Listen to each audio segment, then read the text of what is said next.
Swastiastu. Di video kali ini saya akan menjelaskan penugasan workshop 1 dari mata kuliah manajemen dan kesehatan babi yang membahas tentang penanganan kelahiran anak babi. Sebelumnya perkenalkan, nama saya Ida Yutariska Mayasanti dengan NIM 22095111105 dari kelas B. Sebelum mulai ke topik pembahasan, saya akan membacakan pendahuluan terlebih dahulu, di mana babi merupakan salah satu hewan non-ruminansia yang penting secara ekonomis, di mana babi ini bersifat cepat untuk berkembang biak.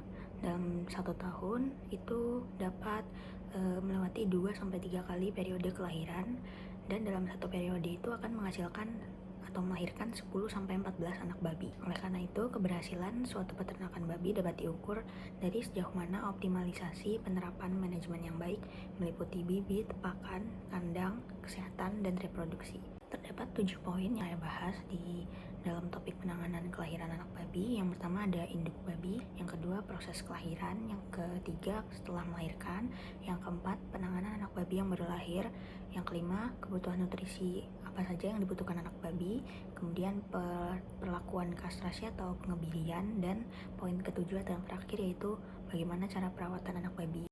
Terdapat 3 poin penting yang perlu diketahui mengenai induk babi. Yang pertama, umur kebuntingan berkisar 115 hari, bisa mundur ataupun bisa lebih cepat. Diprediksi dengan tanda induk babi itu sudah mulai terlihat gelisah.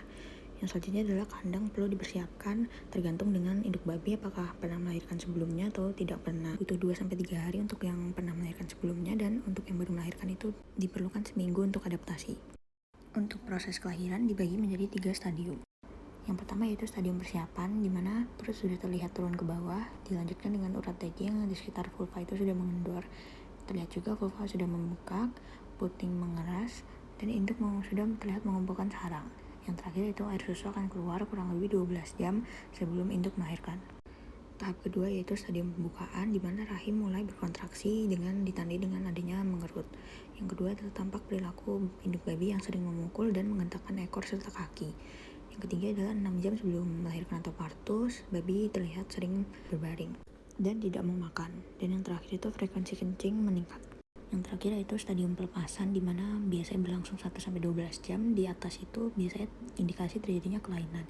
Yang kedua, kontraksi rahim itu diikuti dengan janin yang terdorong keluar, selalu dalam keadaan berbaring, dan induk kanibal harus segera dipisahkan dari anak babi. Induk babi yang sudah selesai melahirkan ditandai dengan keluarnya plasenta. Selanjutnya, biarkan induk babi untuk beristirahat sebentar, mengingat jumlah anaknya yang dilahirkan itu cukup banyak. Pasti akan menguras energi. Tapi jangan dibiarkan untuk beristirahat terlalu lama, mengingat kondisi kandangnya yang sedang kotor dipenuhi dengan urin dan kotoran lainnya yang bisa mengganggu kesehatan induk babi. Jangan sampai plasenta termakan oleh induknya untuk menghindari kanibalisme. Perlu diperhatikan untuk anak babi yang baru lahir, perlu dibersihkan selaput lendirnya. Yang kedua, tali pusar dipotong kurang lebih sepanjang 2,5 cm. Anak babi juga diusahakan untuk segera menyusui. Untuk anak babi umur 3-10 hari diperlukan lampu untuk menjaga suhunya.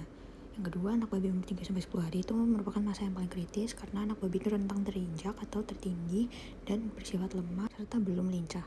Dilanjutkan dengan pemberian tanda pada anak babi yang berfungsi untuk mempermudah untuk mengetahui pertumbuhan, mempermudah seleksi, dan mempermudah kemudahan administrasi. Selanjutnya perlu diketahui kebutuhan nutrisi bagi anak babi itu yang utama adalah air susu, di mana anak babi itu perlu diketahui juga pada produksi air susu itu meningkat saat minggu ke-3 sampai ke-6, di mana terjadi penurunan produksi air susu pada minggu ke-6, sehingga pada minggu ke-6 ini anak babi perlu asupan makanan tambahan. Apa air susu pada induk babi itu tidak keluar?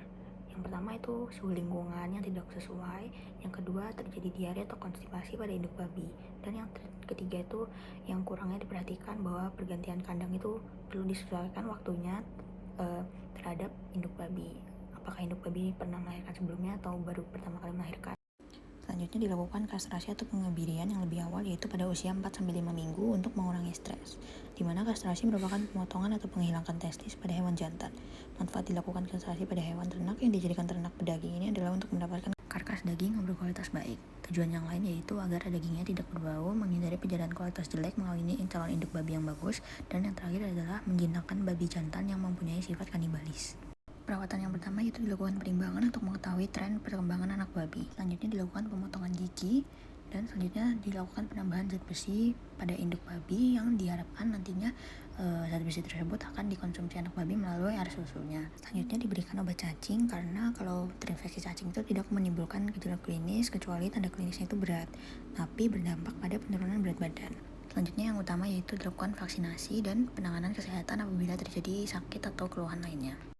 Dari pemaparan materi tadi, saya akan membacakan kesimpulannya. Dalam 1 tahun, induk babi mampu melakukan 2-3 kali periode kelahiran dengan jumlah yang dilahirkan yakni 10-14 anak babi setiap periodenya. Oleh karena itu, untuk mengoptimalisasi kesehatan anak babi diperlukan penanganan kelahiran anak babi yang baik, seperti memantau proses kelahiran induk, mencukupi kebutuhan nutrisi anak babi dari induknya, melakukan kastrasi atau pengebirian, serta apa saja perawatan yang perlu dilakukan agar anak babi dapat terjamin kesehatannya itu perlu dipahami, keamanan dan kualitas dagingnya untuk kebutuhan produksi nantinya. Namun, segala prosedur penanganan kelahiran anak babi yang dilakukan juga harus sesuai dengan animal welfare dan di bawah pengawasan dokter hewan. Berikut merupakan sumber materi penugasan kali ini berupa jurnal maupun website. Sekian penugasan workshop 1 dari mata kuliah Manajemen dan Kesehatan Anak Babi yang membahas tentang penanganan kelahiran anak babi. Mohon maaf apabila ada kekurangan atau salah kata. Terima kasih.